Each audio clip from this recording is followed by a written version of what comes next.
Halo guys, balik lagi di channelnya Aset Crypto World. Kali ini kita akan bahas Bitcoin ya, serta kondisi ekonomi seluruh dunia gitu ya. Oke, sekarang kita cek nih. Jadi kemarin baru aja Federal Reserve itu menaikkan interest rate sampai dengan 0,75% gitu ya. Ini terbesar semenjak tahun 1994 gitu ya. Dan tujuannya apa?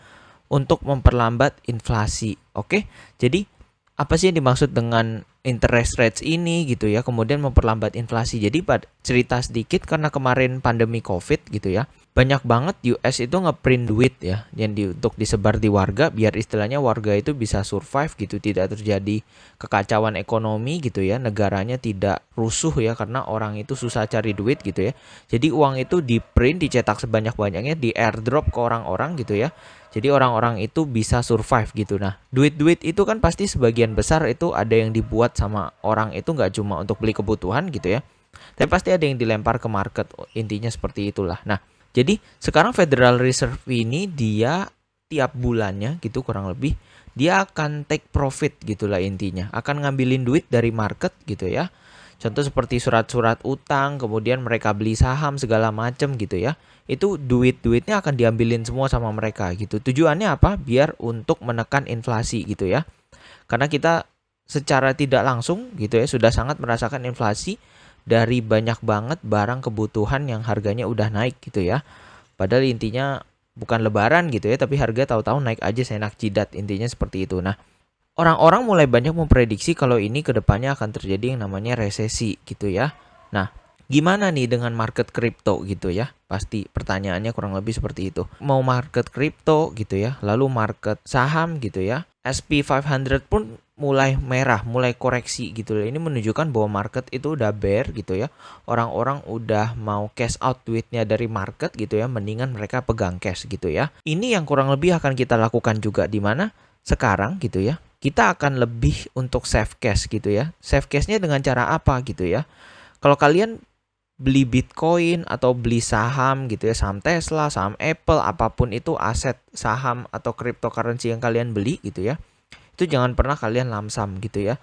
Dimana kalau kalian lamsam, itu pasti uang kalian itu berkurang lumayan banyak gitu ya. Dan juga intinya pada saat ini kalian harus simpen yang namanya cash, duit gitu ya. Kalau misalkan kalian takut dalam bentuk rupiah, kalian boleh diversifikasi nabung ke dolar gitu ya. Tapi dolar menurut gue sekarang udah cukup mahal sih, hampir 14.700, jadi udah nggak worth it to buy lah, intinya seperti itu ya. Nah, emang kedepannya dolar ini akan menguat gitu ya. Biasanya simple lah, kalau dolar menguat gitu ya, pasti hedgingnya dolar yang lain gitu ya, seperti saham, kripto, dan yang lain-lainnya itu pasti menurun. Makanya menurut gua saat seperti ini paling bagus adalah kita hold cash atau fiat. Karena secara buying power gitu ya, nanti ketika aset-aset ini turun gitu ya, kita bisa beli gitu loh. Kita bisa beli, lalu nanti ketika dia naik 20-30% tuh udah sangat oke banget lah gitu ya. Nah, tapi kalau kalian beli asetnya sekarang secara lamsam, maka ya sama aja kalian naruh duit kalian untuk habis di TP oleh whales gitu, itu juga bisa terjadi. Nah, makanya gue encourage kalian untuk selalu pegang cash momen saat ini. Kok kalian mau beli boleh, tapi dicicil, jangan pernah di lamsam. Kurang lebih seperti itu ya. Nah, terkait kondisi Bitcoin gimana gitu ya. Ini sekarang dia lagi di area supportnya kurang lebih ya. Kemarin sempat hijau sedikit gitu ya, tapi tidak menunjukkan banyak pergerakan naik gitu ya, tapi langsung di reject lagi. Ini kemarin ketika FOMC ya, kita bisa cek di sini, ini ketika FOMC pengumuman gitu ya. Ini digerek naik gitu ya, karena orang pikir ketika FOMC pasti pada short gitu, ternyata naik gitu ya. Jadi buat yang ngambil short mungkin agak kurang beruntung lah, intinya seperti itu ya. Lalu kemudian kira-kira arah Bitcoin kemana nih? Kalau secara technical analysis ya, ini kalau kita melihat Bitcoin ini chartnya sebenarnya udah masuk Elliott Wave gitu ya, udah masuk Elliott Wave yang tahap kelima. Lihatnya gimana? Biasa di sini 1 ya, 2, kemudian 3, ya, 4, gitu, 5. Oke. Jadi di sini 1, di sini 2, di sini 3. Oke, kemudian di sini 4. Kemudian di sini 5. Nah, emang secara technical analysis dia udah masuk Elliott Wave kelima, yang artinya di mana nanti di sini akan terjadi yang namanya sideway gitu ya. Tapi balik lagi kalau melihat kondisi ekonomi seperti ini gitu ya, lalu yang The Fed kemarin aja baru ngumumin kenaikan interest rate dan pasti ke depannya akan dinaikin lagi gitu ya demi menekan inflasi, maka kejadian ini itu agak susah terjadi gitu ya untuk dia sideways lalu naik gitu ya. Nah, kalau ini nggak terjadi terus akan terjadi seperti apa lagi sih gitu ya. Oke. Jadi secara historical di dalam Bitcoin ketika dia memasuki bear market gitu itu akan minus hingga 80%. Bayangin ya, Bitcoin aja minusnya hingga 80% guys gitu ya.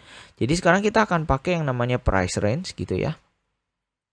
Lalu Bitcoin dari topnya kita akan ukur kira-kira 80% itu di mana gitu ya. Oke, di sini 80%-an gitu ya. Kita bisa cek di sini. Di sini 80% itu di area sekitar 13.000 atau 14 ribuan lah gitu. Nah, pertanyaannya apakah bisa Bitcoin ke situ? Gua untuk kondisi ekonomi sekarang, untuk kondisi dunia sekarang, market sekarang, Bitcoin ke 13.000 iya, itu sangat mungkin gitu loh. Balik lagi karena kondisi market yang sangat tidak memungkinkan gitu ya. Kemudian kondisi banyak negara yang udah mulai masuk resesi. Buat kalian nih di kondisi seperti ini coba jangan boros-boros dulu gitu ya. Kalau punya cash disimpan.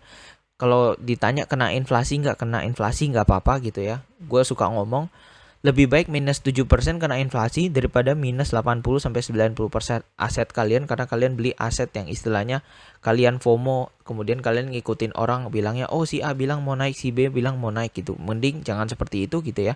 Kalau gue sendiri sekarang lagi keep banget cash gitu ya. Lalu kalau misalkan merah gitu gue akan cicil beli. Merah gue akan cicil beli gitu karena gue percaya di bear market ini masalahnya akumulasi gitu ya, nanti one day ketika asetnya sudah pada mantul gitu, ekonomi udah mulai membaik, maka di situ kita bisa memetik buah manisnya, intinya seperti itu. Oke.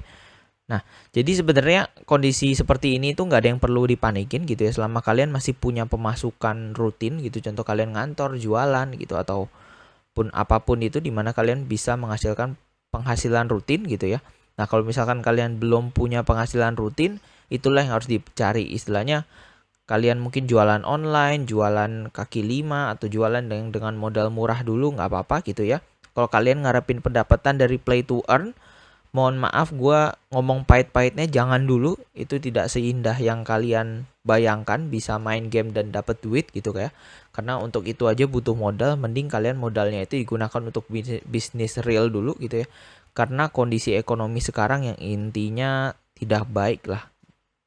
Tidak hanya ekonomi, kondisi kripto pun sangat tidak baik. Kita bisa lihat aksi pun ancur-ancuran gitu ya. Harganya cuma $5 dan kalian sekali main untuk dapetin $1 aja itu susahnya setengah mati. Jadi kalau kalian punya modal, punya uang gitu ya, mending disimpan dulu atau buka usaha yang real gitu ya, yang konvensional. Jangan malah dilempar ke dunia kripto play to earn, intinya seperti itu kalau dari gua. Oke? Itu aja untuk video kali ini. Jangan lupa untuk like, comment, dan subscribe ya. See you kalian di video-video lainnya. Bye.